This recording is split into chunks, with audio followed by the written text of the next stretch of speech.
क्या बताया, ये क्या है? लैपटॉप। बच्चों की पढ़ाई में काम आएगा? हाँ एकदम अजित भाऊ। ये कितने का है? नया लोगे तो 20,000 तक आ जाएगा और सेकंड हैंड लोगे तो 12,000 तक दे दूंगा।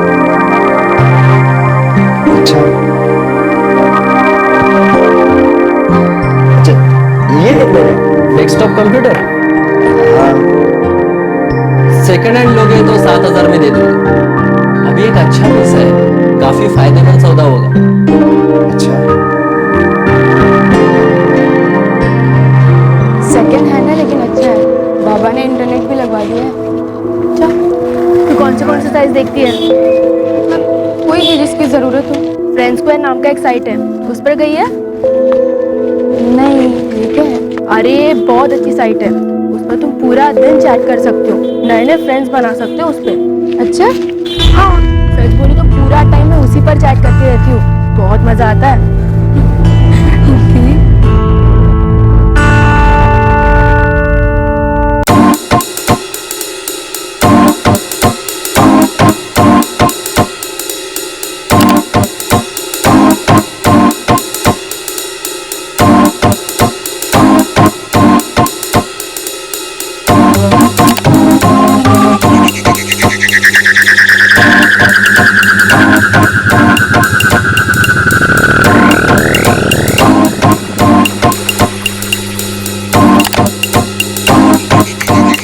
थैंक्स, हम दोनों बहुत अच्छे दोस्त बनेंगे।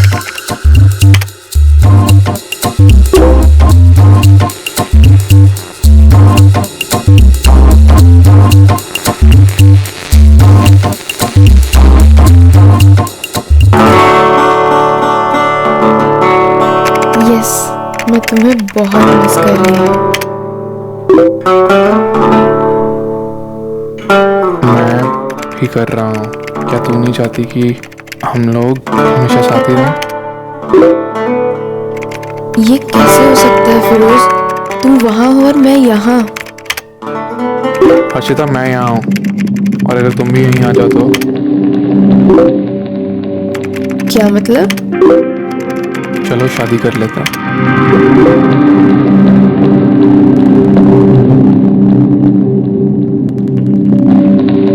ये कैसे हो सकता है? हमारे धर्म तो अलग अलग है।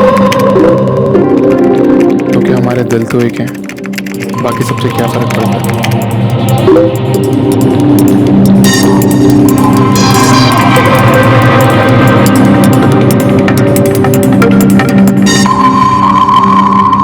हर्षिता सिर्फ 17 साल की थी और फिरोज 21 साल का था। हर्षिता ने अब तक सिर्फ फिरोज की एक तस्वीर देखी थी और उस सोशल नेटवर्किंग साइट पर उसके मैसेजेस पढ़े थे और वो दोनों एक दूसरे से पागलों की तरह प्यार करने लगे थे।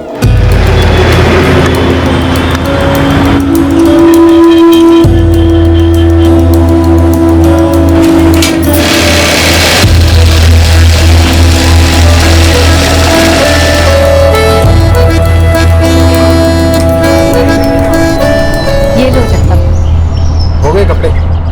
तुमने एडवांस के लिए बोला था ना?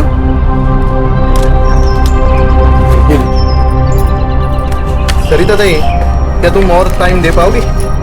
काम ज्यादा आ रहा है ना इसलिए। मैं दोपहर 3 बजे यहाँ पाऊँ और फिर 6 बजे मुझे वापस जाना होगा। शाम का खाना बनाना पड़ता है ना घर जाके। हर्षिता 2:45 बजे आती है क्लास से। इस साल 12वीं क्लास में। घर का काम कराकर मैं उसे परेशान नहीं करना चाहती। तो रविवार को कर पाओगी? देखती हूँ, बताती हूँ।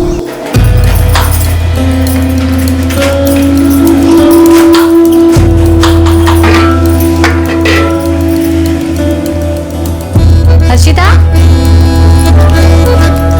ले, तुझे कुछ किताबें लेनी थी ना? आई, बाबा तो किताबें ले आए थे। ये देखो, वो दोपहर को ही ले आए थे।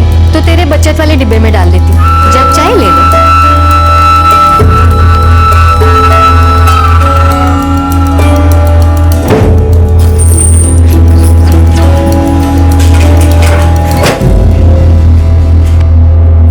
बेटा, तुझे और ट्यूशन क्लास की जरूरत हो तो बोल देना बाबा को। नहीं बाबा, इतना तो काफी है। दिन भर पढ़ती ही तो रहती है ये। अरे तो अच्छी बात है ना, ये हमारी बेटी को MBA करना है, बड़ी कंपनी में बड़ा अफसर बनना है, अपने माँ बाप का सर ऊंचा करना है, हो ना?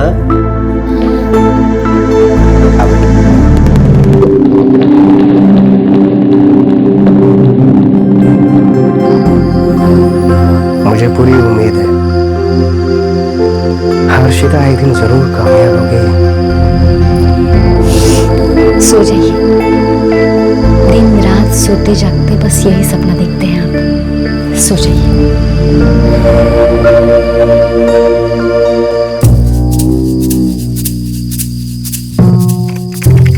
मैं जरूर करना चाहूंगी फिरोज। हर्षिता, इंतजार किस बात का है? जितना जल्दी उतना बेहतर।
हर दिन हर पल तेरा इंतजार करता रहता हूँ हर्षिता।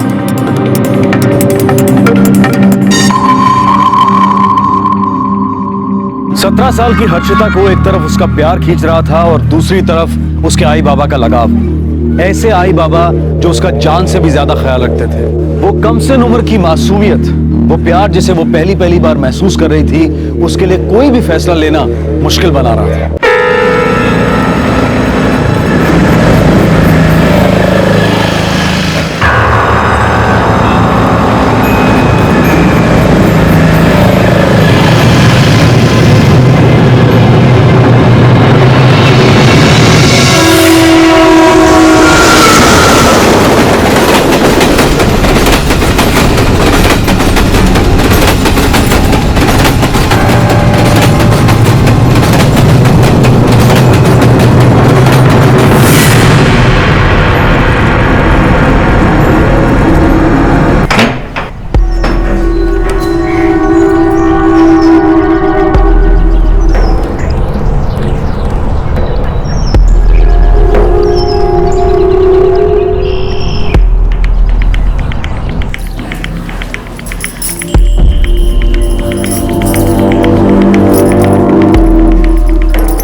हाँ देखना बराबर से कलर सूखा कि नहीं। हाँ प्रिंटिंग शमीम भाई एकदम बराबर होनी चाहिए, ठीक है?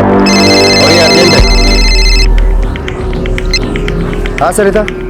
हर्षिता ट्यूशन क्लासेस से अभी तक वापस घर नहीं आई। अरे तो कोई एक्स्ट्रा क्लास होगी। रोज 2:45 बजे तक आ जाती है घर। 4 बजने को अभी तक नहीं आई आज। एक्स्ट्रा क्लास भी हो तो अब तक आ जाना चाहिए था उसे। अच्छा ठीक है, मैं देखता हूँ। शमीम भाई ये आप करवा लेना, मुझे जरा जरूरी काम में आता हूँ। हाँ ये अर्जेंट है, जरा देख लेना।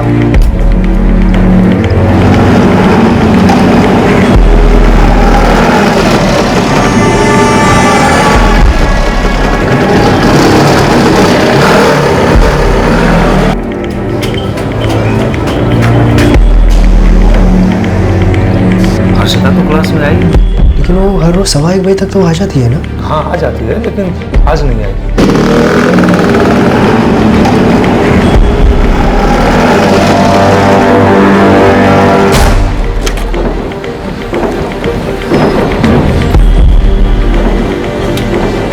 हम 12 बजे क्लास स्टार्ट करते हैं, पर हर्षिता आज आई नहीं। वो नहीं है। मैं आपसे झूठ क्यों बोलूं?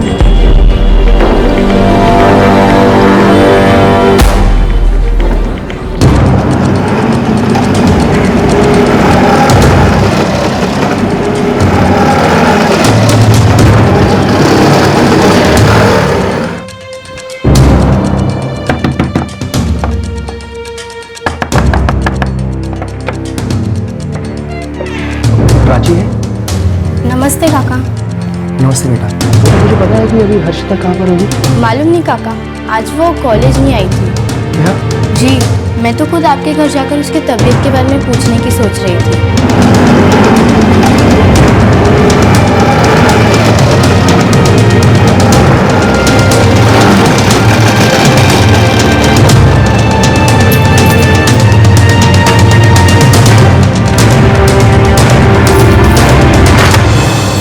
अरे मैं उसकी सब सहेली के घर पर गया पर वो कहीं नहीं मिली।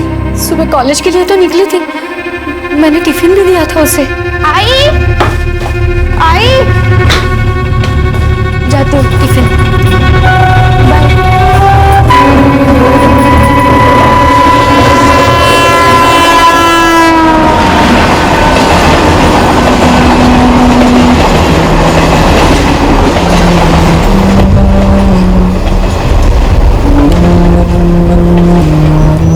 हर्षिता अपने प्यार की राह पर निकल पड़ी थी और उधर उसके माता पिता यही प्रार्थना कर रहे थे कि कहीं उसे कुछ हो ना जाए।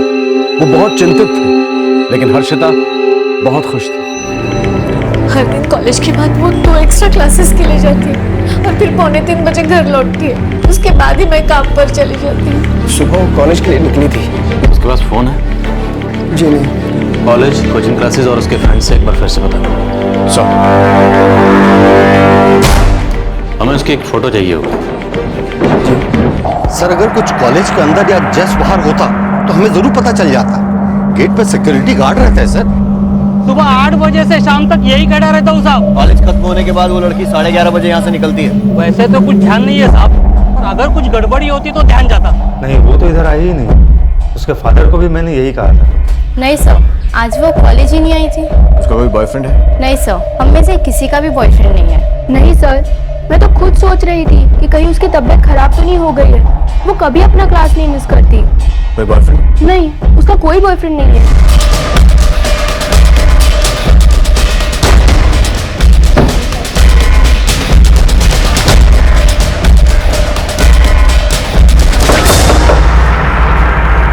नहीं साहब, हमारे बच्चे बिल्कुल जिद्दी नहीं है। कभी किसी बात को लेकर उसने कोई जिद की हो या लड़ाई की हो? नहीं साहब। साहब, मैं फैक्ट्री में सुपरवाइजर हूँ और मेरी पत्नी भी लेडीज टेलर की दुकान में पार्ट टाइम काम करती है। साहब, हमें अपनी पूरी मेहनत से हर्षिता की हर इच्छा पूरी की है। हमारे बच्चे तो काम से काम रखने वाली लड़की है, बहुत होशियार है, MBA करना चाहती है। फिर भी याद कीजिए, कभी किसी बात को लेकर आपने उसे डांटा हो जिससे नाराज होकर वो कहीं चली गई? नहीं साहब, हर्षिता हमारी इकलौती बेटी है। हम दोनों ने तो उससे ऊंची आवाज में बात भी नहीं की कभी। आप चिंता मत कीजिए, हम उसे ढूंढने की पूरी कोशिश कर रहे हैं और उम्मीद है वो जल्दी मिल जाएगा।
हर्षिता, ये मेरा दोस्त आर्यन।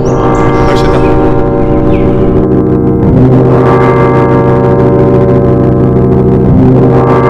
मेरे अम्मी अबू अभी थोड़े नाराज हैं, लेकिन जल्दी मान जाएंगे। 1-2 दिन में मैं अपने परिवार से तुम्हें मिलवा दूंगा। हम शादी तो करेंगे ना? हाँ बिल्कुल। फिरोज, मैं तो अभी काम पे जा रहा हूँ, कल सुबह तक ही वापस आऊंगा। तुम लोग आराम से रहना, अपना घर संभालो, ठीक? ओके।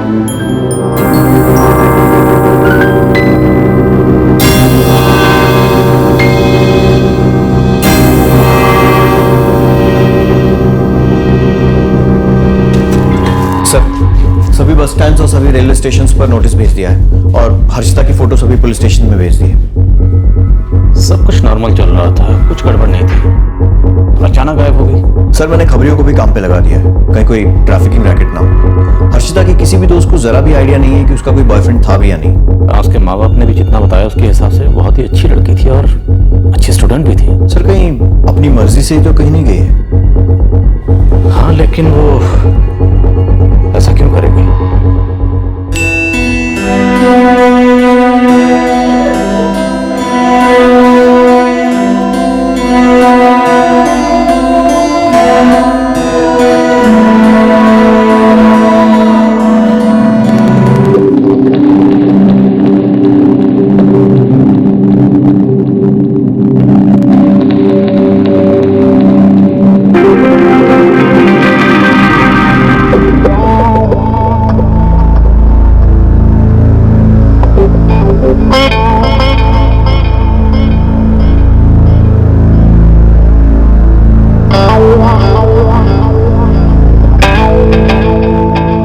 फिरोज अभी नहीं।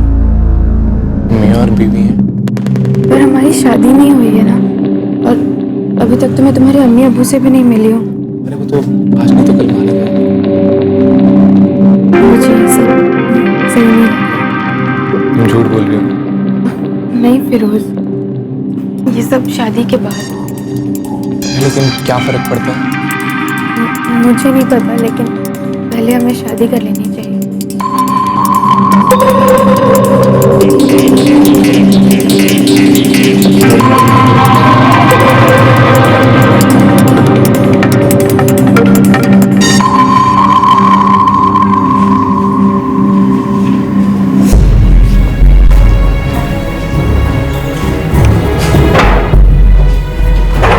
हमने सारे पुलिस स्टेशन और हर जगह नोटिस लगाया, लेकिन हर्षिता की अभी तक कोई खबर नहीं मिली है। सर, वो सिर्फ 17 साल की है। मैं समझ सकता हूँ, हम उसे ढूंढने में कोई कसर नहीं छोड़ेंगे, लेकिन आप प्लीज हमें सोच के बताइए कि क्या कोई ऐसी वजह हो सकती है जिसके कारण हर्षिता खुद अपनी मर्जी से घर छोड़कर कहीं चली गई।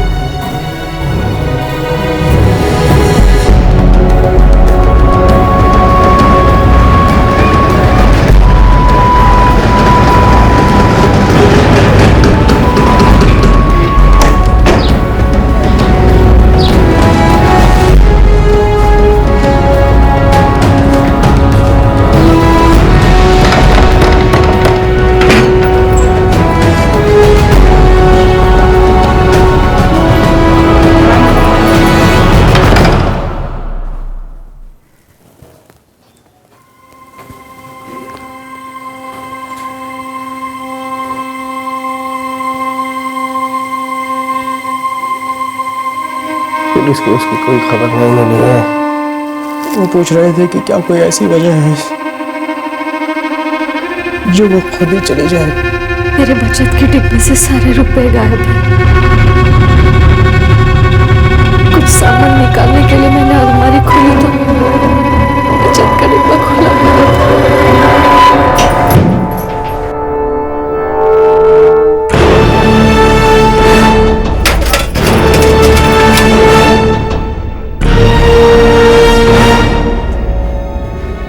इसका मतलब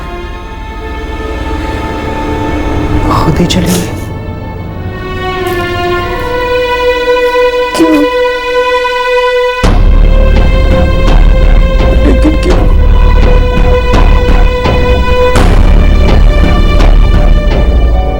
क्या हर्षिता घर से भाग गई है? नहीं, मुझे नहीं लगता। वो क्यों घर से भाग गई थी? क्या उसने कभी तुझे किसी बॉयफ्रेंड के बारे में बताया था? नहीं, उसने मुझे इस बारे में कुछ भी नहीं बताया।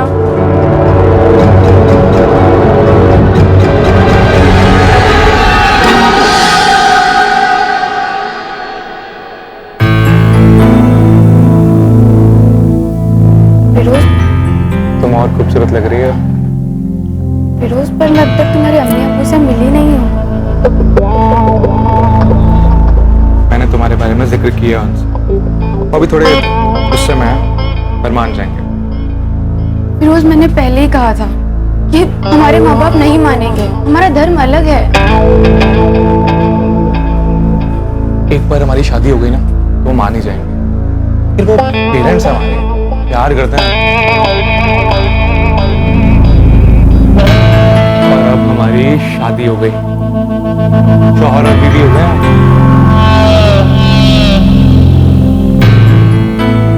अब तुम्हारे पास मुझे रुकने का कोई बहाना नहीं।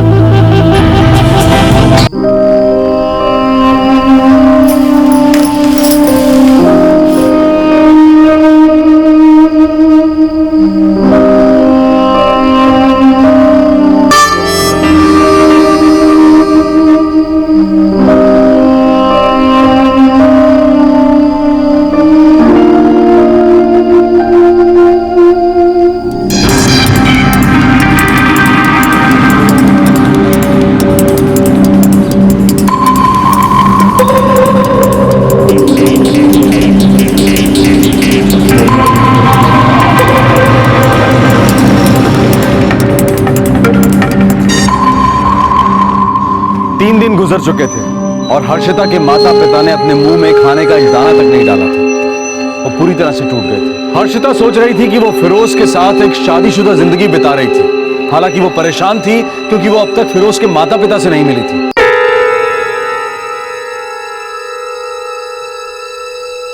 क्या हुआ? फिरोज, तुम मुझे अपने घर अब तक नहीं ले गए हो। मुझे ये सब सही नहीं लग रहा है। पर हम अच्छा टाइम बिता रहे हैं। पर फिरोज, मैं ये सब करने के लिए अपने माँ बाप को छोड़ के नहीं आई हूँ। मैं यहाँ पे घर बसाने आई थी, हमारा घर। मुझे तो लगा था कि तुम्हारे अम्मी अब्बू मान गए होंगे। हर्षिता, मुझे भी ये लगा था कि वो मान जाएंगे, पर वो मानने को तैयार ही नहीं है। मुझे नहीं पता, मुझे उनसे मिलना है बस।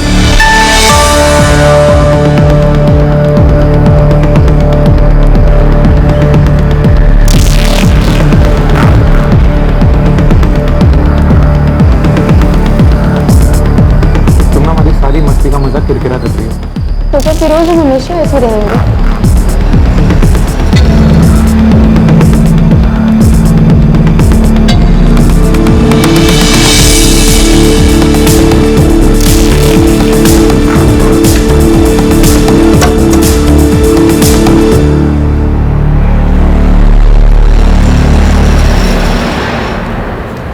क्या हुआ? तुम अपनी अम्मी अब्बू से कब तक मिलवा रहे हो? वो अभी भी नहीं मान रहे। तुम पहले दिन से बस यही बोले जा रहे हो। आज 4 दिन हो गए। इतना आसान थोड़ी है हर्षिता। बट तुमने तो कहा था सब कुछ ठीक हो जाएगा। बुर्का खरीद लो और चली आओ। आ गई। अब क्या? देखो, तुम्हारे दोस्त के यहाँ भी रहना मुझे ऐसे अच्छा नहीं लग रहा है। ठीक है, कल मैं अपने अम्मी अब्बू से मिलवा दूंगा। ओके?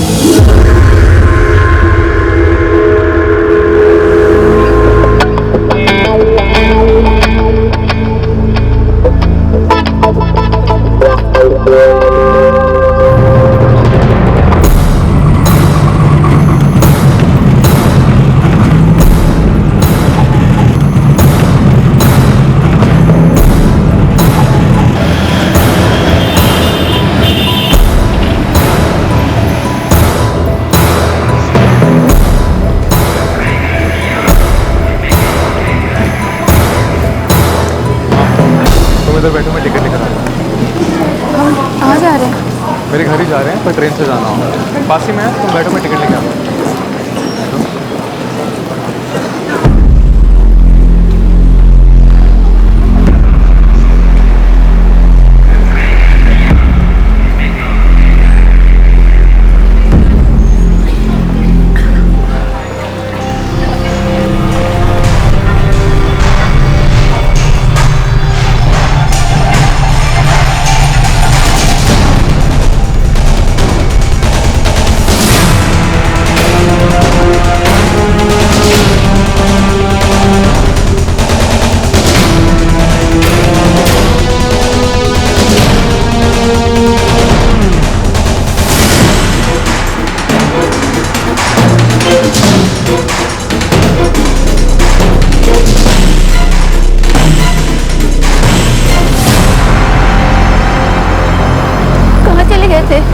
मैं तो डर गई थी, मुझे लगा तुम वापस ही नहीं आओगे। ये लो टिकट हर्षिता, लो रखो। मुझे क्या दे रहे हो? अपने पास रखो ना। कोल्हापुर के लिए। तुम्हारे अम्मी अब्बू कोल्हापुर में रहते हैं? मेरे नहीं, तुम्हारे रहते हैं। तुम अब जाओ नहीं के पास वापस। क्या मतलब हर्षिता हमारी शादी नहीं हो सकती। पर तुम्हारे कहने पे तो मैं यहाँ आई हूँ। हाँ तो मैं ही बोल रहा हूँ ना वापस जाने के लिए, और कोशिश भी मत करना मुझसे बात करने की। अगर जरूरत पड़ी तो खुद फोन करके बात करूंगा मैं, ठीक है? फिरोज। ओके। फिरोज।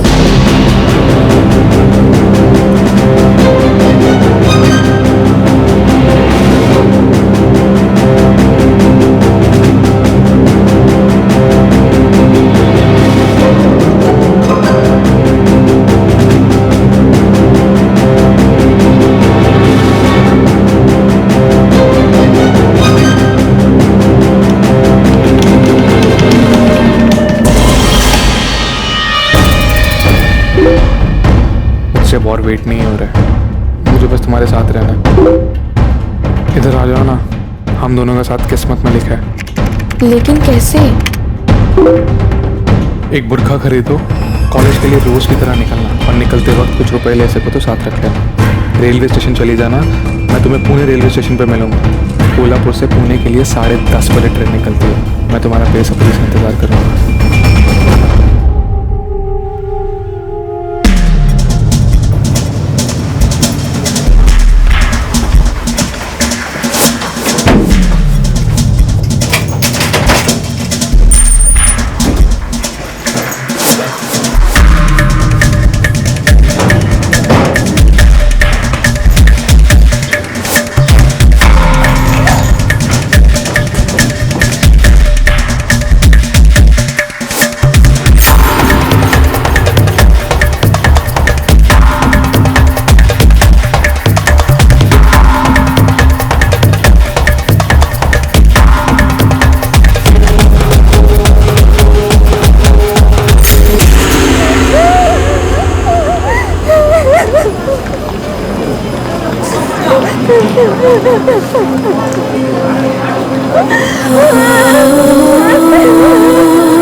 आपकी बेटी हर्षिता का पता चल गया है। कहाँ है वो?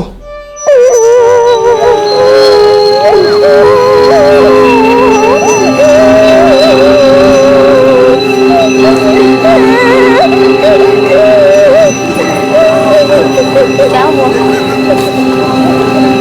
तुम रो क्यों रही हो? सब ठीक तो है ना? कहाँ जा रही हो तुम?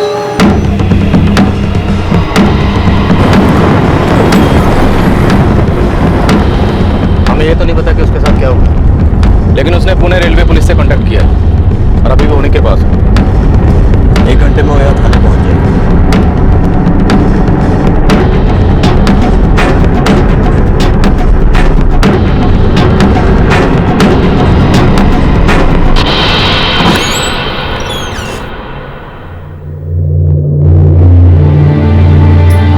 हर्षिता!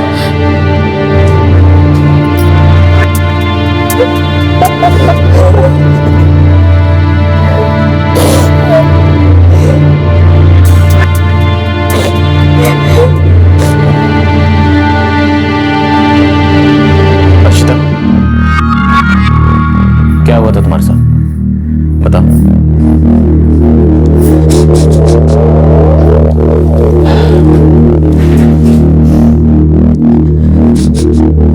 देखो डरो मत, सच सच बताओ, कहाँ थी तुम?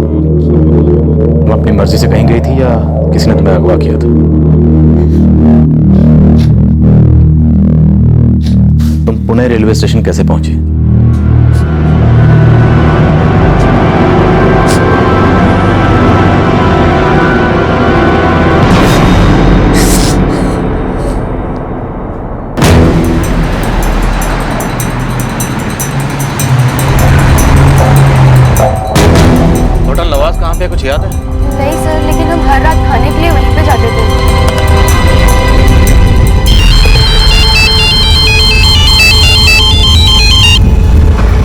कर बोलो। सर इस फिरोज शेख का फ्रेंड्स का प्रोफाइल इनकम्प्लीट है और उसने जो फोन नंबर दिया वो भी गलत है। उसकी फ्रेंड लिस्ट में डिलीट की जा चुकी है। हम उसके पुराने इंटरेक्शंस निकलवाने की कोशिश कर रहे हैं।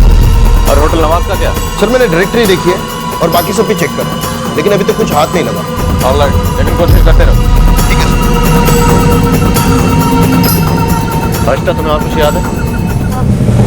सर उस रात जब हम खाना खाकर घर वापस जा रहे थे, एक ज्वेलरी शॉप के सामने पुलिस खड़ी थी।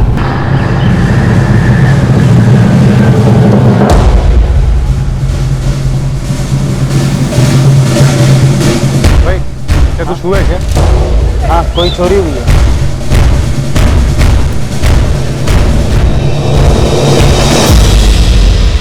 और कुछ? सर और कुछ खास तो याद नहीं है। हर्षिता, ना तो तुम्हारे पास फिरोज का फोन नंबर है, ना तुम्हें उसके घर का एड्रेस पता है। कोई ऐसी बात या कोई ऐसी चीज जो हमें फिरोज तक पहुंचने में मदद करे, याद कर।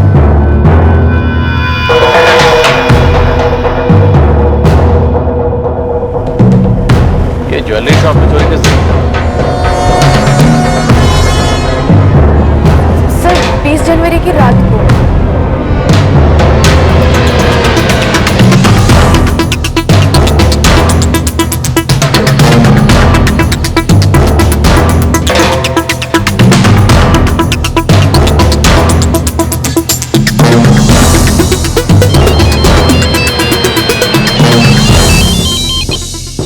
हाँ कर मर कर। सर 20 जनवरी की रात बिस्मिल्लाह चौल एरिया में कोठूड़ के पास एक ज्वेलरी शॉप में चोरी का केस दर्ज किया गया था। ऑलराइट।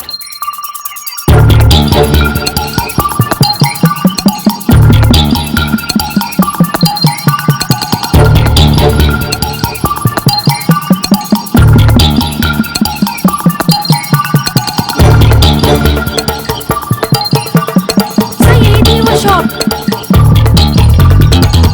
हाँ यही वाली थी।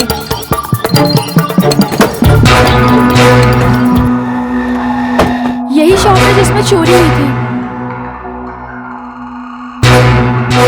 वो होटल भी कहीं आसपास ही है ना? जी सर। बट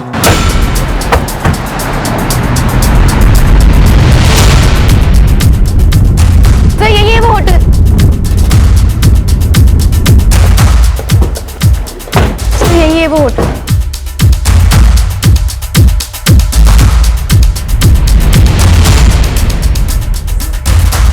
इतना याद नहीं साहब, आता होगा।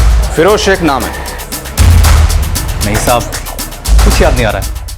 हर्षिता, तुम्हें फिरोज के उस दोस्त अरुण का घर याद है? या तुम लोग रुके थे? सर हम लोग तो हर रोज उस ज्वेलरी शॉप के वहाँ से निकलते थे और हर रोज वो खाने के लिए भी मुझे यहीं पे लाता था। और तो सर कुछ याद नहीं आ रहा। हाँ, और उनके घर के दरवाजे का रंग लाल था। ग्राउंड फ्लोर पे था? नहीं, फर्स्ट फ्लोर पे था। हम लोग सीढ़ियों से जाते थे। चलो।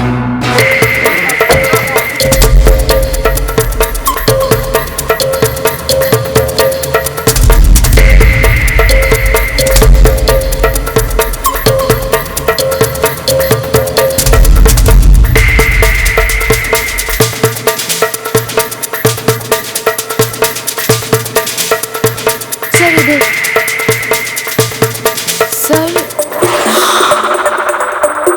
सर वो रहा अरुण का घर।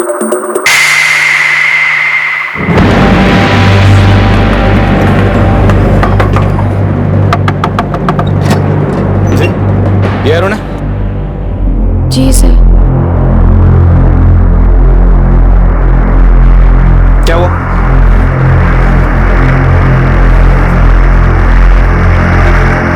फिरोज कहाँ है? क्या बात है? फिरोज कहाँ है? सर वो अपने घर पे होगा। कहाँ उसका घर? सर मुझे कुछ नहीं पता। फिरोज ने बोला था कि ये उसकी गर्लफ्रेंड है बस।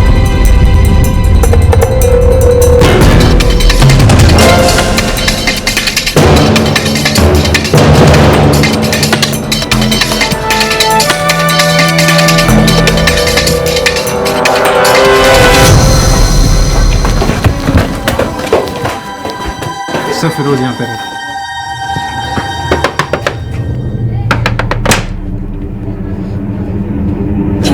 फिरोज? जी मेरा बेटा है। कहाँ है वो? अंदर है। क्या बात है सर? क्या बात है? क्या बात है? कौन है? अरे क्या बात है? फिरोज! फिरोज! फिरोज! यही वो लड़का? फिरोज, क्या बात है? क्या किया है तुमने?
और कितनी लड़कियों को धोखा दिया तुमने? यार और कोई नहीं थी सर, बस कोई नहीं। जानता है वो लड़की नाबालिग है? सर गलती हो गई थी सर, सर मुझे तो देखते ही पता चल गया था कि वो काफी छोटी है। तो सर मैं तो खेल खेल रहा था सर। खेल खेला था? उसकी मेडिकल रिपोर्ट से हमें साफ पता चल गया तो उसके साथ क्या क्या कर रहा था। सर बाद में जब मुझे समझ आया तो मैंने खुद उसे कोल्हापुर टिकट दिला के घर वापस आने को बोला था। घर जाने के लिए बोला? हाँ, घर जाने को बोला था? तू जानता है तूने उसके साथ क्या किया? गलती हो गई सर, गलती हो गई। साहब, ये मेरा इकलौता बेटा है, गलती तो उसने कर दी है साहब। मारो उसे, जी भर के मारो, लेकिन साहब उसे छोड़ दीजिए। वो फिर ऐसा नहीं करेगा साहब, उसे माफ कर दीजिए। देखिए अगर आप उसे छुड़ाना चाहते हैं तो एक वकील करके कोर्ट में कोशिश कर सकते हैं। मेहरबानी कीजिए साहब, उसे छोड़ दीजिए साहब, उसे छोड़ दीजिए साहब।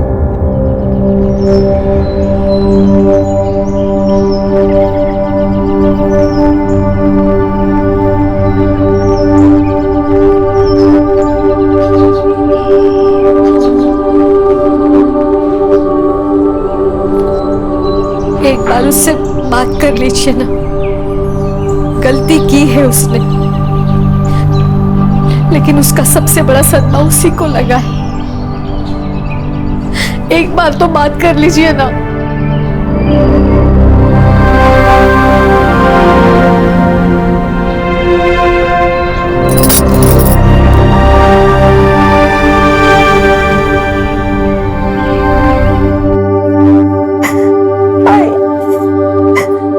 मुझे माफ कर दो, मुझसे गलती हो गई, मुझे नहीं पता क्या हो गया था, मुझे माफ कर दो।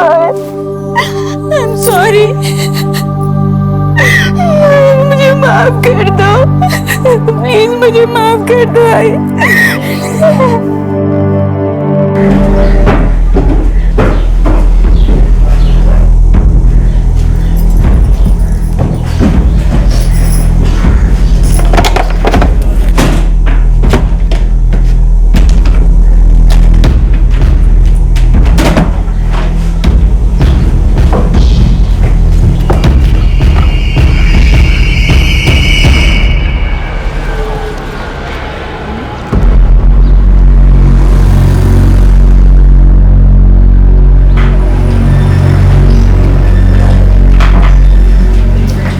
क्या हुआ अजीत को?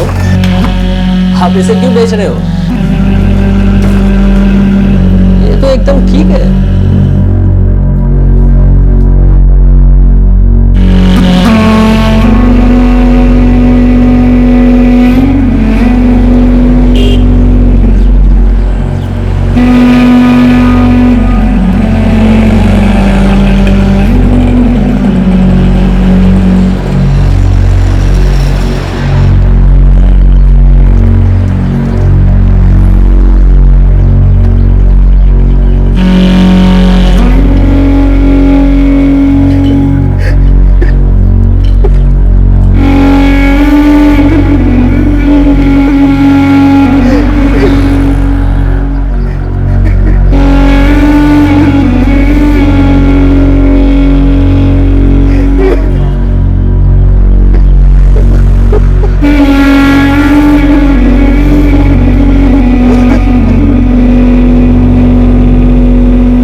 आईपीसी की धारा 361 के तहत वैध संरक्षण से अपहरण करने के लिए, 376 के तहत बलात्कार करने के लिए और पॉक्सो एक्ट के सेक्शन 4 के तहत पेनिट्रेटिव सेक्सुअल असॉल्ट के लिए केस दर्ज किया गया है। फिरोज अभी न्यायिक हिरासत में है और उसके खिलाफ चार्जशीट जल्दी ही पेश की जाएगी।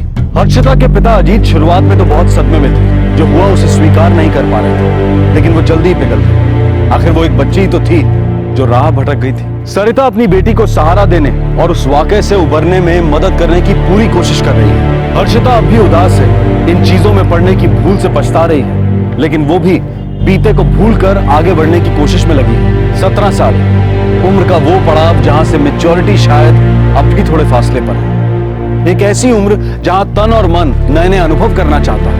इंसान हर चीज खुद करके देखना चाहता है, खुद ठोकर खाकर ही सीखना चाहता है। समझदारी की बातें प्रवचन लगती हैं। इस उम्र में ऐसा सोचना संभव है और शायद ऐसा हर उम्र में ही होता है, लेकिन माँ बाप के लिए बच्चों की गुपचुप छिपी हरकतें मुश्किलें पैदा करती हैं और अगर बच्चे खुलकर सवाल करें तब भी उनके जवाब मुश्किल ही होते हैं। अब ऐसे में सोशल नेटवर्किंग साइट्स पर सारा इल्जाम डालना सही नहीं होगा। जिंदगी की दूसरी चीजों की तरह उनकी भी अपनी कुछ अच्छी बातें हैं, कुछ बुरी बातें। जो भी हो, जिंदगी के झटकों से और तकलीफों से खुद को बचाना जरूरी है। माना कि नए प्रयोग, नए अनुभव अच्छे हैं, लेकिन अगर संभल कर कदम रखा जाए तो खुद को महफूज रखना और जिंदगी में धोखा खाने से बचना आसान है। हमारे आज के एपिसोड की दूसरी कहानी। ऐसी राजनीति क्यों? मेरी मौत के बाद भी राजनीति क्यों? खुद को ताकतवर साबित करने के लिए मुझे क्यों कुचलते हो? आप लोग कैसे इतनी बेशर्मी से उन गुंडों का साथ देते हो जो परंपराएं और मर्यादा के नाम पर लोगों की जान लेते हैं, जिंदगियां बर्बाद करते हैं युवाओं की, खासकर जवान लड़कियों की। क्या हमारी जिंदगी की कोई कीमत नहीं है? आप लोग बड़ा दम भरते हो कि देश की युवा शक्ति देश का भविष्य है, तो फिर क्या हम इस शक्ति का हिस्सा नहीं है? आप लोग उन लोगों के तलवे चाहते हैं जिन्होंने मेरी आवाज दबाई, जिन्होंने मेरा गला घोंटा, और फिर आप लोग दावा करते हैं बदलाव का।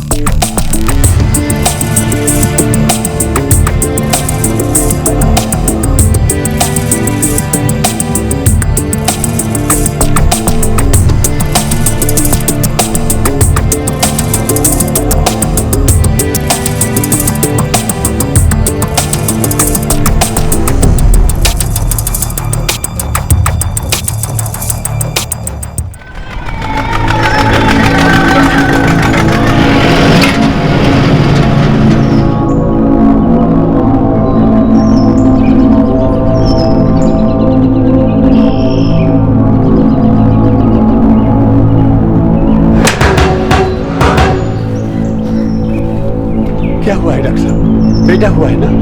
माफ करना बिंदरपाल जी, हम आपकी बहू को बचा नहीं सके। बेटा है या बेटी? जी बेटा ही था मतलब हम बच्चे को बचा नहीं पाए। हमारे खानदान इकलौता वारिस था।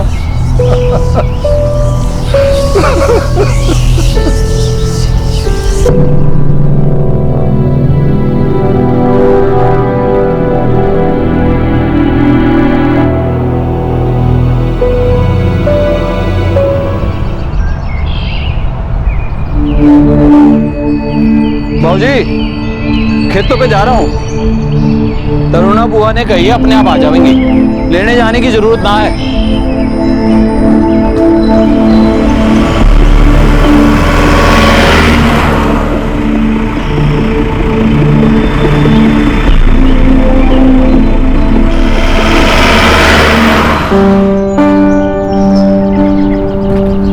प्रणाम मामा जी। जीती रहे बेटा, जीती रहे। तू जा अंदर जाके सब्जी काट ले। हाँ, खाने की तैयारी कर, मैं अभी आती हूँ। जी।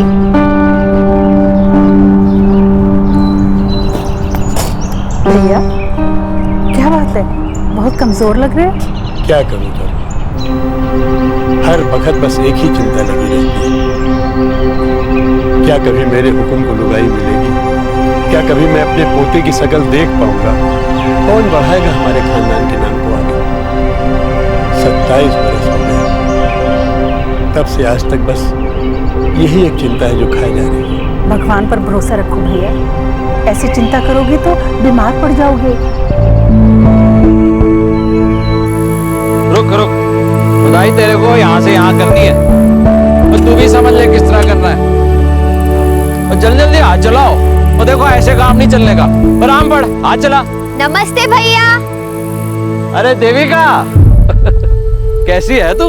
बस ठीक हूँ। सफर बढ़िया रहा? बिल्कुल ठीक था। लीजिए, अच्छा खाना खाइए। ये बात तो ठीक है, जब तक बुआ जी और तू घर में है खाना तो बढ़िया ही मिलेगा। अच्छा भैया, मैं जरा जल्दी में हूँ, आप खाना खा लीजिए, मुझे ना शाम के लिए सब्जी भी लेनी है। ठीक है, रात को घर पे मिलते हैं। जी।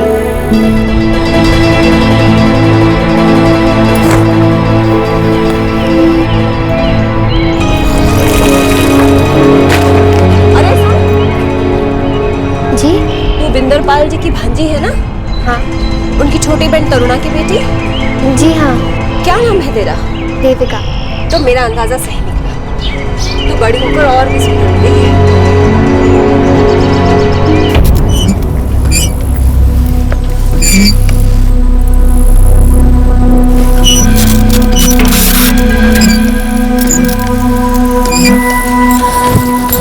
अमर भैया, ओ अमर भैया, आ रहा हूँ। कैसे आना हुआ? कुछ बात ही ऐसी थी, इसलिए बिना खबर दिए ही चली आई। ये बात हो गई? मैंने श्याम भाई के लिए एक बहुत अच्छी लड़की देखी है। बहुत बढ़िया खबर है। वो तो कहाँ की है लड़की? मेरे गांव की है, बहुत सुंदर लड़की है, उसका नाम देविका है। परिवार को जानते हो उसके? बड़े अच्छे से, आप कहो तो बात चला लो, आकर मिल लो एक बार। कुछ रोज के लिए अपने मामा के घर ठहरी है, हो सकता है बात बनी जाए। वो तो बहुत बढ़िया हो जाएगा भाई। 8 साल से लड़की ढूंढ रहे हैं इसके लिए, मिलती ना। 32 का हो लिया है, तू बात करके देख, बुलाएगी तो आ जाएंगे हम। जी भैया जरूर। भाई साहब आप जैसा ठीक समझे। भाई मैंने तो ये लागे कि रिश्ता हाथ से जाने नहीं देना चाहिए। बाबूजी, अब तो चाचू के लिए खाना कोई और ही बनाएगी। पगली पहले बात तो पक्की हो जान दे। वैसे एक बार चाचू के हाथ पीले हो जाए ना, फिर आपको खेत में अकेले ही काम करना पड़ेगा, क्योंकि चाचू को अपनी दुल्हन से फुर्सत ही कहाँ मिलेगी। चल चल चुप कर जा, अब शुरू ना हो। अरे ठीक कह रही हो ना, कुछ ना ठीक कह रही है।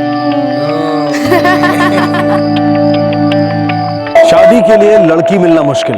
2011 की जनगणना के अनुसार 1000 पुरुषों की तुलना में सिर्फ 877 महिलाएं हैं। हरियाणा एक ऐसा राज्य है जो कि आर्थिक रूप से बहुत सशक्त है और पिछले कुछ सालों में अलग अलग क्षेत्रों में हरियाणा की कई लड़कियों ने नाम भी कमाया है और वो दूसरी लड़कियों के लिए रोल मॉडल्स भी हैं। फिर भी वहां आज भी औरतों की आवाज दबी हुई है और हर जगह सिर्फ पुरुषों का ही साम्राज्य है।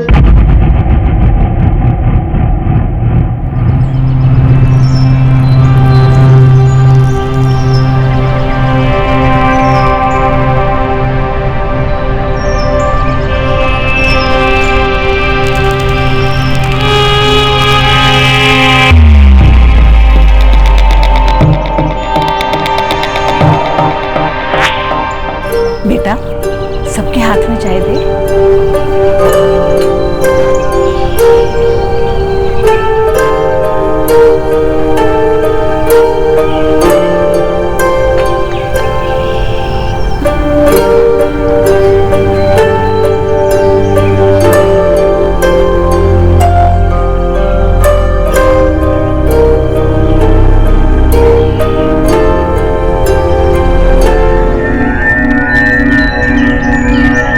बिंदरपाल जी, लड़की बड़ी पसंद है जी हमें। अब आप लोग अपना बताओ जी। जी, हमें भी लड़का पसंद है। बहुत खुशी की बात है जी।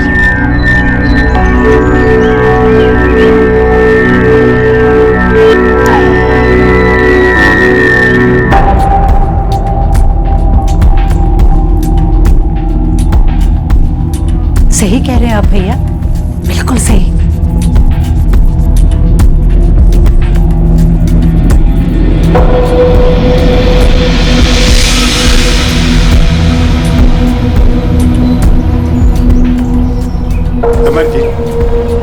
आपसे कुछ अकेले बात करनी। जी बिल्कुल जी।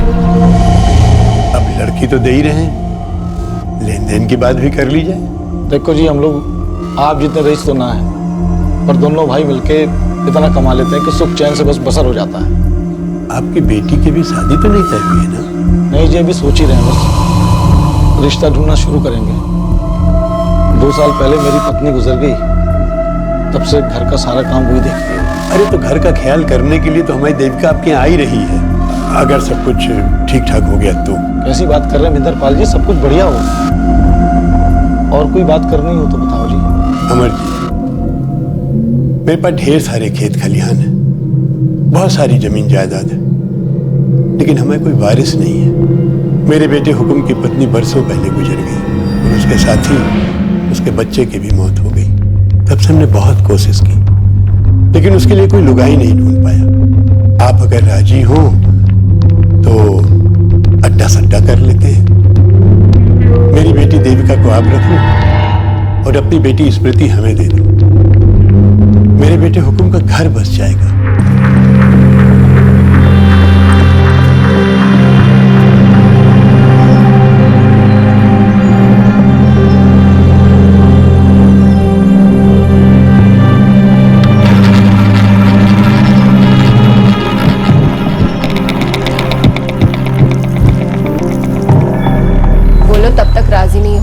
जब तक हम स्मृति को उनके घर देने के लिए हाँ नहीं कह देते। अट्टा सट्टा कर लेते हैं, स्मृति भी अच्छे घर चली जाएगी, इसका भी ब्याह हो लेगा। हाँ, ये ठीक रहेगा। सरपंच जी से भी बात कर लेते हैं, पंचों की भी सलाह लेना जरूरी है।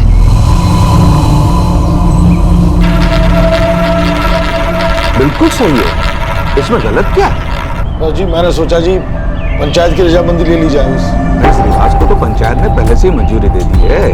अब आप अपनी बेटी उनको दें, उनकी बेटी आप लें। इसी में दोनों परिवारों की भलाई है।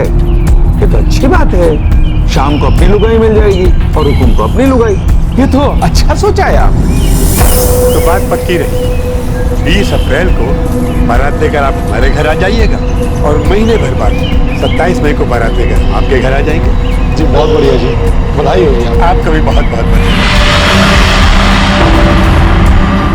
स्मृति और देविका दोनों ही सिर्फ 17 साल की थी, नाबालिग थी। देविका जानती थी कि उसकी शादी शाम से हो रही है, लेकिन स्मृति को तो ये तक नहीं पता था कि उसकी शादी तय हो चुकी है और किससे हो रही है ये बताना तो बहुत दूर की बात थी। किसी ने स्मृति को कुछ भी बताना जरूरी नहीं समझा। चाची, आपके आने से ना सब अच्छा हो गया और मुझे कोई तो मिला बात करने के लिए। वो सब तो ठीक है, पर अकेले में तो मुझे चाची मत बोल। ठीक है चाची, चुप। अच्छा एक बात बता, तेरे चाचू को पुदीने की चटनी पसंद है? मैं ना बहुत अच्छी चटनी बनाती हूँ। याद करने दो। अच्छा, आप मुझसे चाचू की पसंद ना पसंद जानकर उनका दिल तो नहीं जीतना चाहती? नई नई शादी हुई है ना, तुमसे कैसे पूछूं? इतनी शर्म आती है बात करने में? अच्छा, और किस किस बात पे शर्म आती है आपको?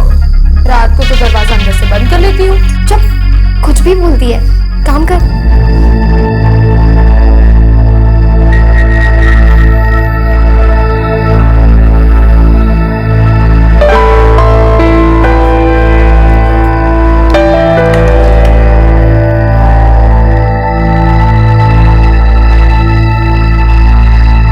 चाचू, आप ये पुदीने की चटनी चखिए ना, चाची ने खास आपके लिए बनाई है।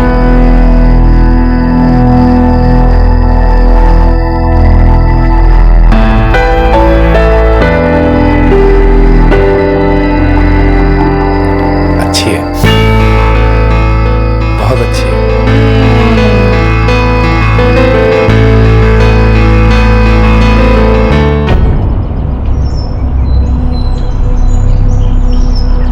अगले हफ्ते ला दूंगा, चिंता ना कर। अरे बहू, स्मृति को बुला दे। बिटिया को बता देते हैं कि उसकी शादी होने वाली है।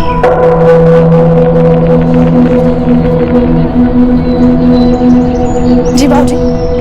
बेटा, अगले हफ्ते तेरी शादी होने वाली है, 27 तारीख को। अब तो फिर बुआ भी आ लेंगी, उसके साथ अपने कपड़े गहने ले, पूरी पसंद।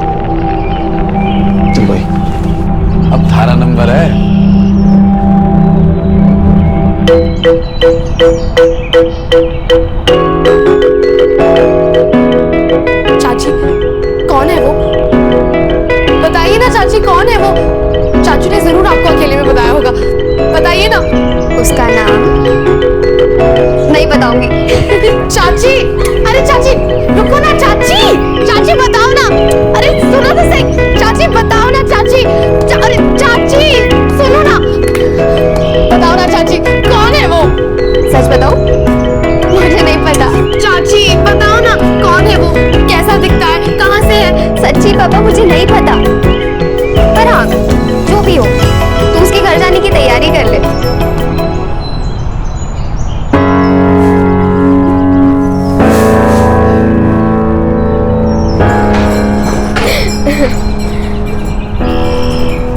क्या हुआ, सपनों में खो गई? हाँ, क्यों ना देखूं सपने। चाची बताइए ना कौन है वो? मुझे सच में नहीं पता, आज ही पता चला तेरे साथ में। और वैसे भी कौन है, क्या करता है, ये सब ना पता होने में भी ना एक अलग ही मजा होता है। हाँ लेकिन अगर पता हो कि वो दिखता कैसा है तो मैं सपने और अच्छे से देख सकूंगी। क्या मुझे सपने देखने का कोई अधिकार नहीं? ये जानने का अधिकार नहीं कि मैं अपनी जिंदगी किसके साथ बिताने वाली हूँ? इतना भी अधिकार नहीं कि वो जो कोई भी है उसे देखकर मैं शादी के लिए हाँ या ना कर सकूं? मुझे सिर्फ आदेश दिया गया कि मुझे ये शादी करनी पड़ेगी। मैंने ज्यादा पढ़ाई नहीं की, ज्यादा स्कूल नहीं गई, बड़ी हुई तब से यही सुनती आई कि एक दिन माँ बाबूजी कोई अच्छा घर ढूंढकर मेरी शादी करवा देंगे और मेरे लिए लड़का वही ढूंढेंगे। लेकिन एक ऐसा लड़का जो मुझसे 33 साल बड़ा है, क्यों? नहीं, इधर लगवाना ना ऊपर। मुकेश इनको लगवा के फटाक से, पहले जल्दी जल्दी, टाइम नहीं है फिर।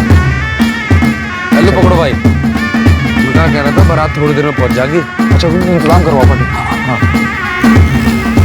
जीजा जी। अरे भाई आ लिए। हाँ, कैसे हैं आप? बढ़िया एकदम। जीजा जी, ये दूल्हा कौन है? हुकुम चौधरी। हुकुम चौधरी अपनी देविका है ना, उसका मेरा भाई है। अच्छा, लेकिन ये शादी का अचानक से तय कर लिया, पहले बताया भी नहीं। अब जल्दी जल्दी में हो गया कुलदीप जी।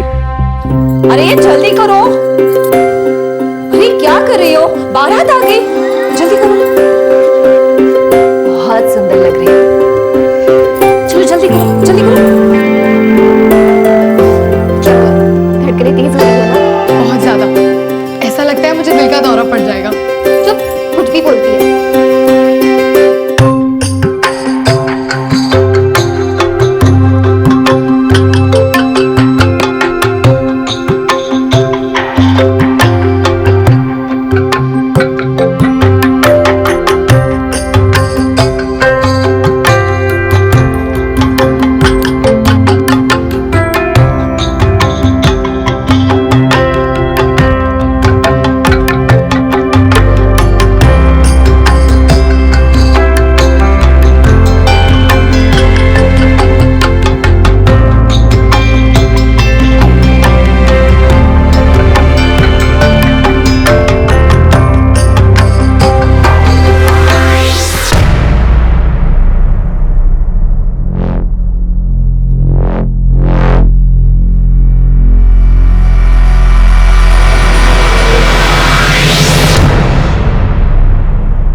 आप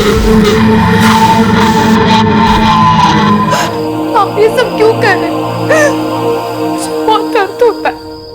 अरे नया नया है इसीलिए दर्द हो रहा है, इसको झेलना सीख ले। हाँ?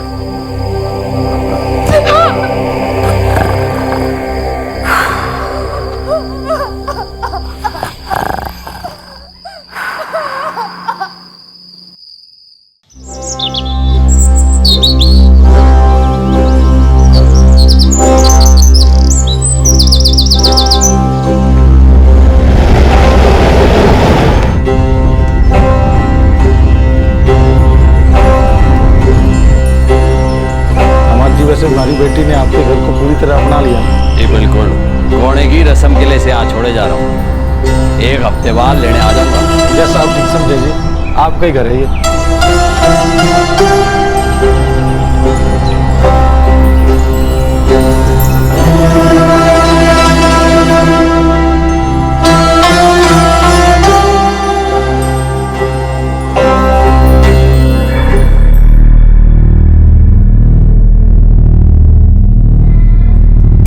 स्मृति, मुझे नहीं पता था कि तेरी शादी हुकुम भाई साहब के साथ हो रही है।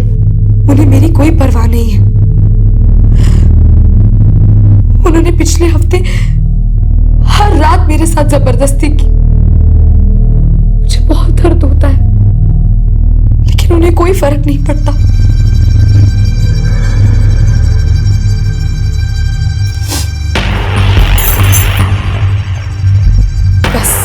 अब मैं वहां वापस नहीं जाऊंगी। कैसी बातें कर रही है तू?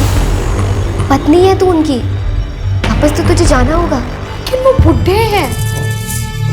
मैंने ऐसे आदमी के साथ शादी करने के सपने नहीं देखे थे। मैं तेरी तकलीफ समझती हूँ, पर तू ये क्यों बोल रही है कि हम लड़कियां हैं? हमें कोई हक नहीं है ये सब सोचने का। एक बार शादी हो गई तो हो गई। क्या किसी ने मुझे पहले बताया था कि मेरी शादी एक बुढ़े से होने वाली है? मानती हूँ कि तुझे किसी ने नहीं बताया, पर अगर तुझे पता होता तो भी तू क्या कर लेती?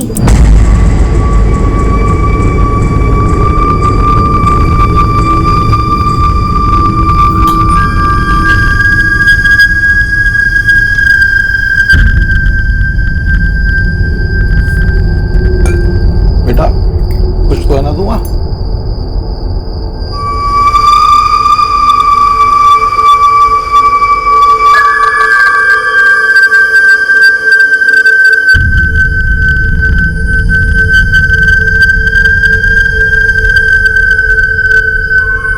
स्मृति, मैं तेरी कोई मदद नहीं कर सकती। तुझे हुकुम भाई साहब के पास वापस जाना ही पड़ेगा। लेकिन मैं वहां वापस नहीं जा सकती। मैं उस आदमी के साथ नहीं रह सकती। तू समझती क्यों नहीं है? मेरे हाथ में कुछ नहीं है। मुझसे कोई उम्मीद मत रखना।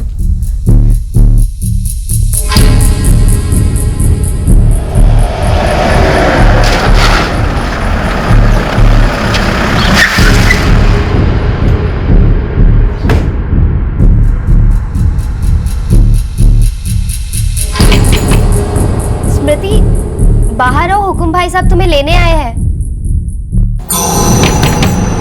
स्मृति, दरवाजा खोलो, हुकुम भाई साहब लेने आए हैं। स्मृति, तुम सुन रही हो ना? स्मृति, सुनिए। आप जरा 2 मिनट के लिए अंदर आइए ना। क्या बात होगी?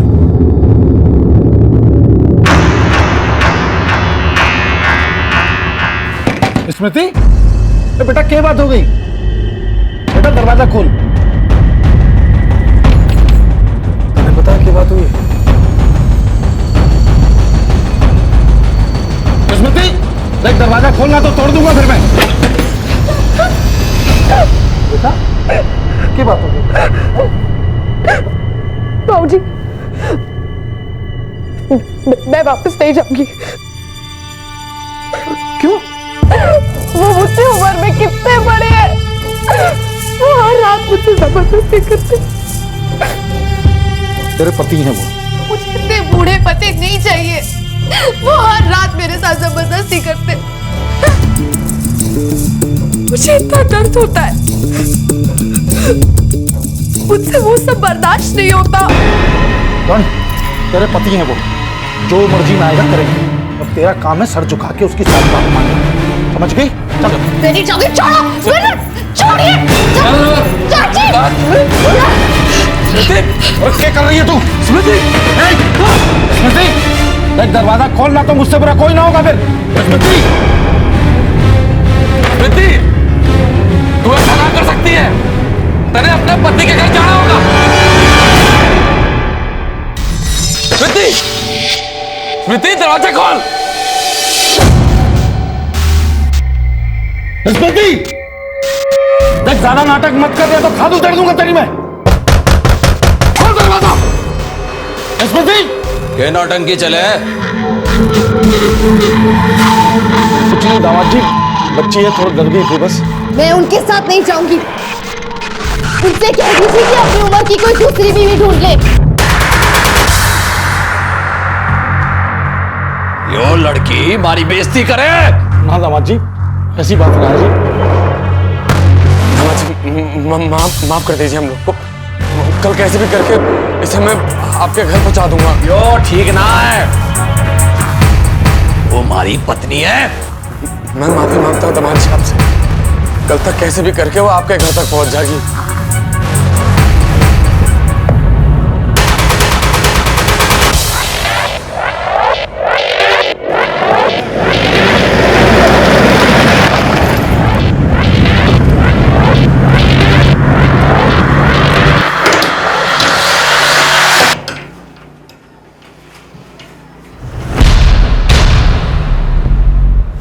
चाचू, चाचू, इसी कमरे में बंद रहने दे इसको। बंद कर दे 2 दिन खाना पीना। भूखी प्यासी रहेगी, कल ठिकाने आ जाएगी इसकी।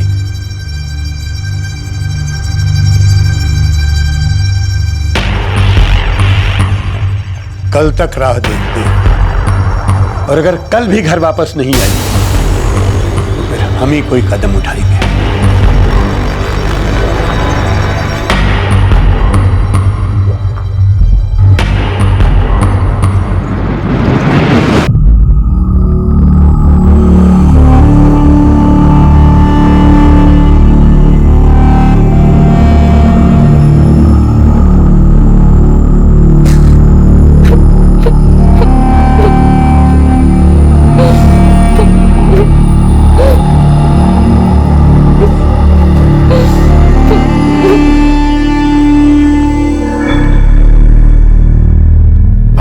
दामाद जी को जुबान दे रखी है, ये भी से घर तो छोड़ना पड़ेगा, नहीं तो हम लोगों की नाक कट जाएगी भाई साहब।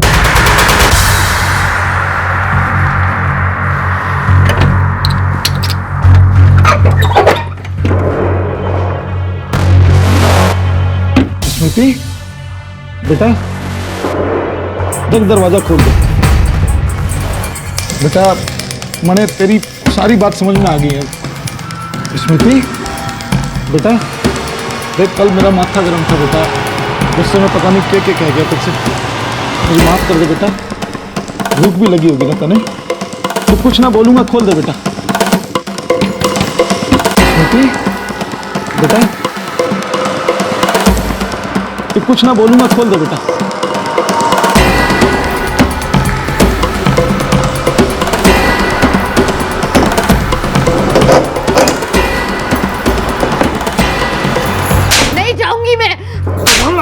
क्यों जाएगी ना, क्यों जाएगी ना, हम जाएंगे ना।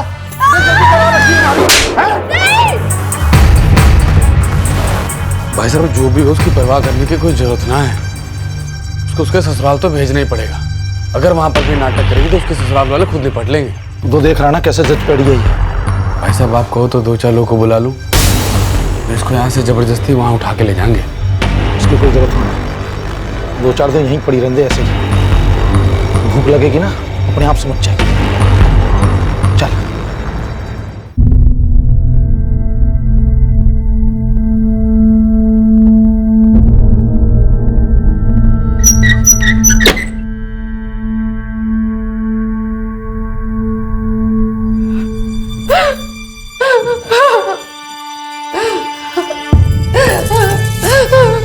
चुप हो जा चाची, मेरी मदद कर दो ना चाची।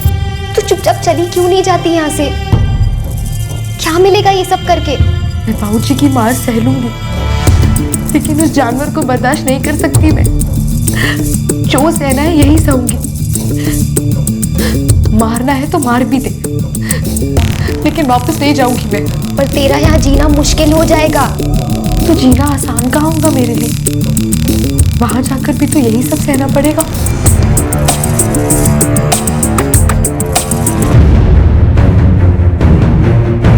अमर और उसका परिवार तो आपके रिश्तेदार हैं गुलाब जी। इससे क्या होता है? रिश्ता अपनी जगह है, हम सब गवाह हैं, हमारे सामने शादी हुई। अब स्मृति हुकुम की पत्नी है। पर वो अड़िया लड़की तो मानने को तैयार ना है। रीति रिवाज के मुताबिक गौने पे उसके घर छोड़ने गया था, आने को मना कर रही है। ऊपर से हमारी बेइज्जती भी की। अमर अपनी बेटी के साथ इतनी नरमी क्यों दिखा रहा है?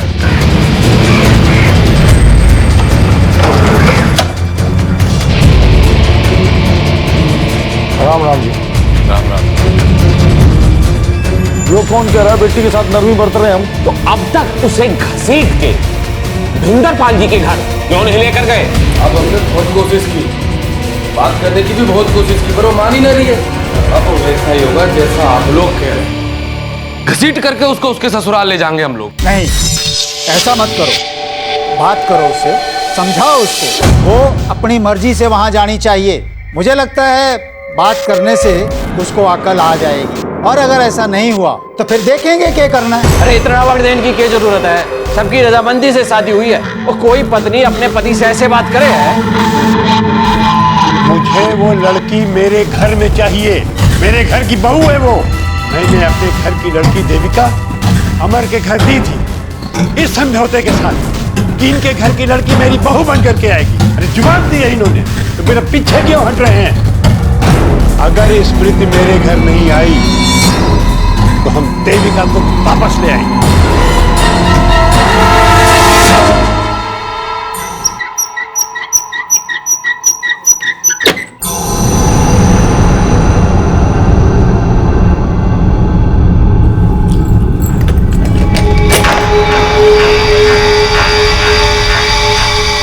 स्मृति, तू करना क्या चाहती है?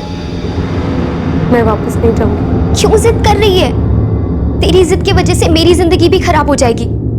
हाथ जोड़ती हूँ तेरे, वापस चली जा। नहीं जाऊंगी, नहीं जाऊंगी, नहीं जाऊंगी। देख स्मृति, खुद पे नहीं तो कम से कम मुझ पे तरस खा ले। अगर तू वापस नहीं गई ना तो मेरे मायके वाले आके मुझे ले जाएंगे। चाची, मेरी यहाँ से निकलने में मदद कर दो। पागल हो गई है तू? अगर किसी को पता चला ना कि मैंने तेरी मदद की है तो मेरा जीना भी मुश्किल हो जाएगा। स्मृति, मेरी बात समझने की कोशिश कर।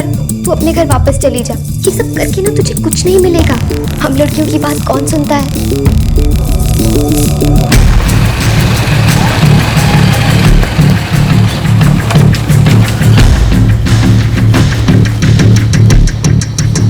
क्या हुआ जीजा जी?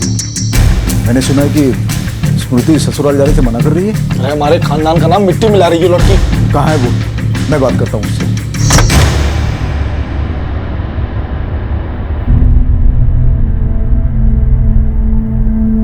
हाँ जी।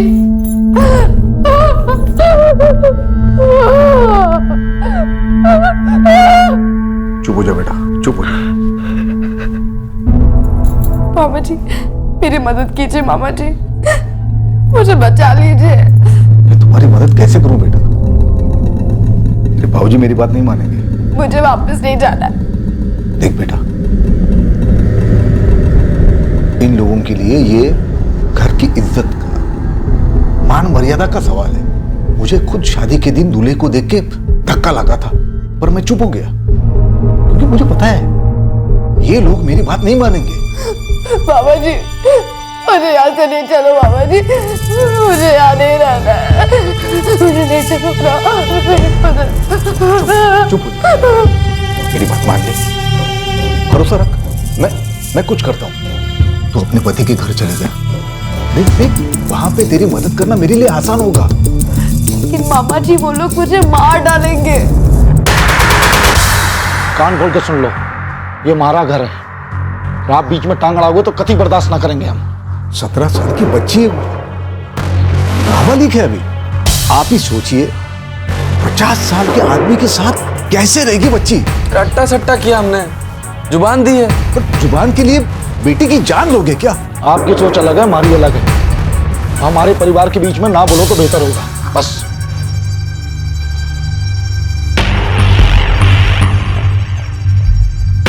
मैं अपनी जुबान देता हूं जी, अपनी बेटी को कल तक का वक्त दूंगा। राजी हुई तो ठीक, ना तो घसीट के हुकुम जी के दरवाजे पे ले जाऊंगा मैं। यही सही होगा। इतने दिन बीत गए, लड़की ससुराल जाने को तैयार ही नहीं।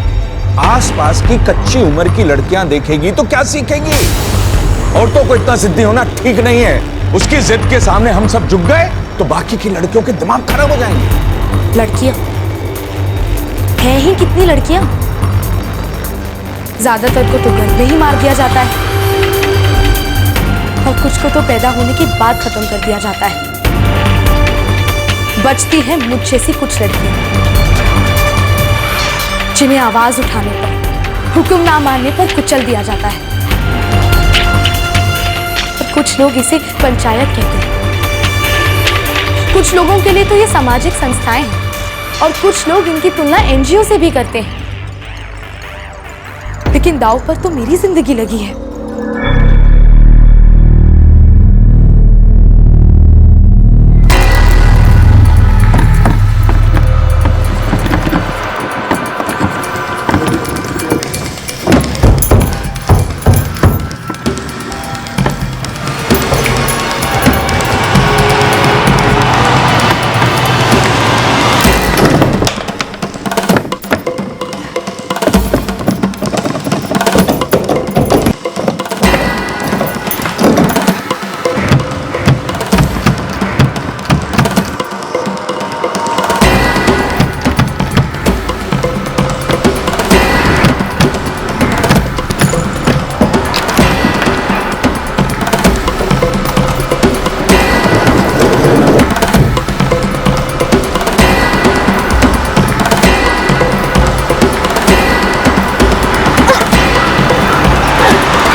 देखो तुमको भी रुकना पड़ेगा, साहब अभी आया नहीं है।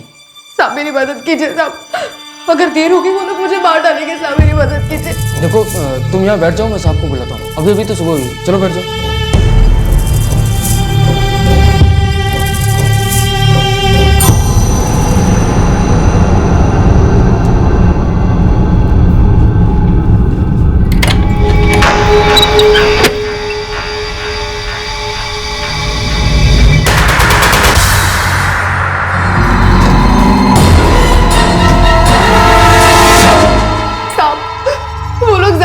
मुझे मेरे ससुराल भेजना चाहते हैं। मुझे वहां नहीं जाना साहब। लेकिन तुम्हारी तो उससे शादी हुई है ना? उन्होंने मुझे बिना बताए मेरी शादी 50 साल के आदमी के साथ कर दी। मैं अभी 17 साल की हूँ। वो आदमी मेरे साथ जबरदस्ती करता है। मुझे उसके घर नहीं जाना है साहब। मैं उस आदमी के साथ नहीं रह सकती।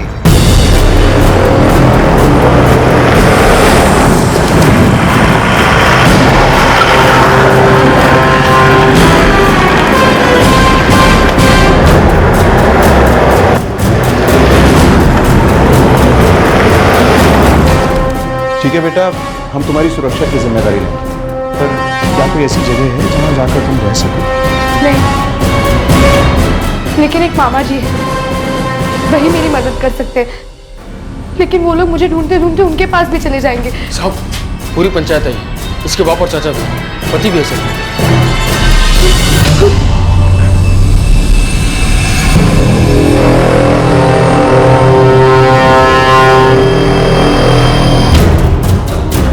देखिए मैंने कहा रुक जाइए, कोई आगे नहीं बढ़ेगा। देखिए जय सिंह जी, ये ग्राम पंचायत का मामला है, आप इससे दूर रहो। और जो हमारी बेटी है, यो मारी बीवी है। मैं इस आदमी के साथ नहीं जाऊंगी। आप लोग लड़की पे जबरदस्ती नहीं कर सकते। कोई जोर जबरदस्ती नहीं कर रहा इंस्पेक्टर साहब। उसके बाबूजी से बातचीत हुई थी, रिश्ता पक्का हुआ था, बाकायदा शादी हुई थी और सभी पंच गवाह हैं। लेकिन मुझे किसी ने नहीं बताया था कि मेरी शादी एक बुड्ढे से होने वाली है। नो मेरी बेटी है और इससे कैसे निपटना मैं देख लूंगा। एक बात समझ लो, इस मामले में पुलिस ना ही आए तो अच्छा है। ये गांव की इज्जत का सवाल है और मेरी इज्जत का भी सवाल है। चौकी में जितने सिपाही हैं ना, उससे 2 गुने गांव वाले बाहर खड़े हैं। और वैसे भी आप भी तो इसी गांव के हो ना। बेहतरी इसी में है कि लड़की को हमारे हवाले कर दो, बाकी हम सब देख लेंगे। मुझे इनके साथ मत भेजना साहब। मेरी बात, अब इनके साथ चले जाओ। अब ये जो भी कह रहे हैं मान जाओ। साहब ये लोग मुझे मार लेंगे साहब। कोई कुछ नहीं करेगा, मैं और ज्यादा फोर्स नहीं करूँगा। अभी तुम इनके साथ जाओ। मैं नहीं जाऊंगी। मैंने कहा मैं आऊँगा, उस पर विश्वास रखो।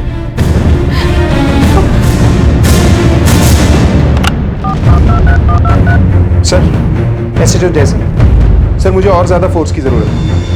गांव में एक लड़की की जान को खतरा है सर। गांव वाले और पंच कुछ भी कर सकते हैं।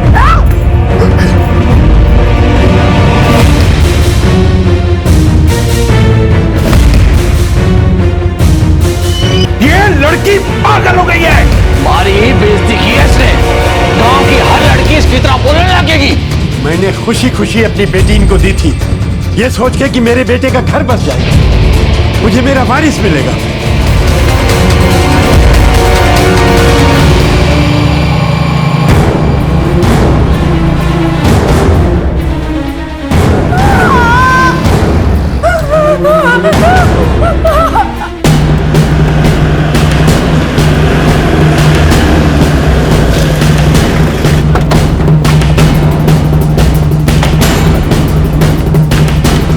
अंदर देखो। क्या देखो?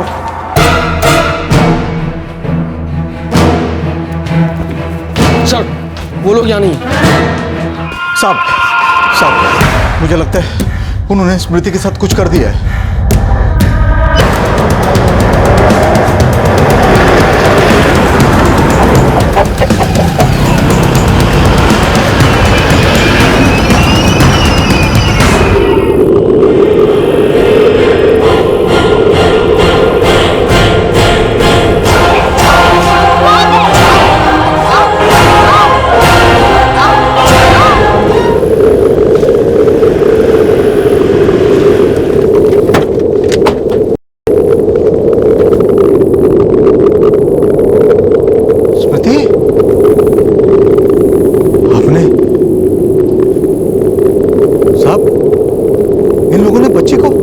बच्चे को मार दिया।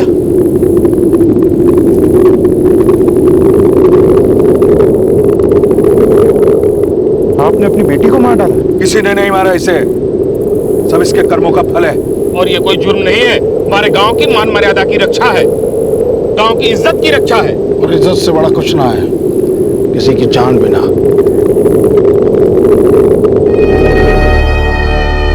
मैं मरना नहीं चाहती थी,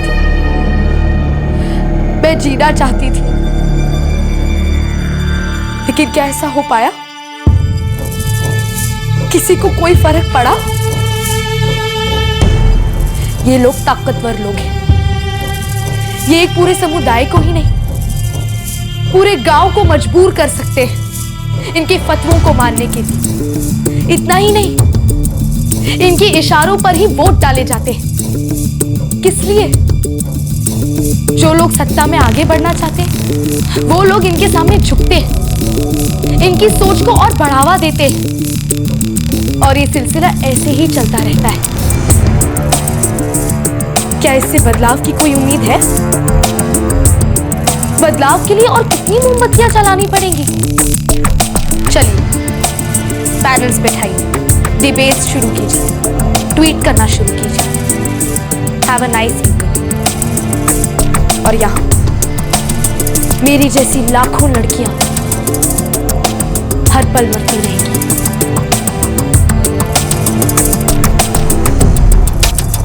स्मृति के पिता अमर और चाचा श्याम दोनों को हत्या के लिए आईपीसी की धारा 302, आपराधिक षड्यंत्र के लिए धारा 120B और कॉमन इंटेंशन के लिए धारा 34 के तहत गिरफ्तार किया गया है। स्मृति के मामा कुलदीप वो इकलौते इंसान हैं जो पुलिस के सामने बयान देने आए। पोस्टमार्टम रिपोर्ट से साबित हो गया है कि स्मृति की मौत गला घोटने से हुई थी। न स्मृति के पिता को, न उसके चाचा को और ना ही गांव के किसी आदमी को जरा सा भी अपने किए पर पछतावा है, बल्कि उन्होंने जो हुआ उसका समर्थन किया। कुलदीप ने गांव छोड़ दिया है क्योंकि वहां उनकी जान को खतरा है। सुनवाई की तारीख पर वो अपना बयान दर्ज करवाने आए और फिर वापस चले गए। 2012 में एक सेशन कोर्ट ने स्मृति के पिता और उसके चाचा को उम्र कैद की सजा दी। दोनों ही इस समय सश्रम कारावास की सजा काट रहे हैं। अदालत ने यह महसूस किया कि स्मृति के गुनहगारों को सख्त से सख्त सजा उन लोगों के लिए एक संदेश होगा जो इस तरह की मान मर्यादा और झूठी इज्जत के लिए किसी भी हद तक जा सकते हैं। लेकिन क्या ऐसा करने से सच में कोई बदलाव आया? कुछ फर्क पड़ा?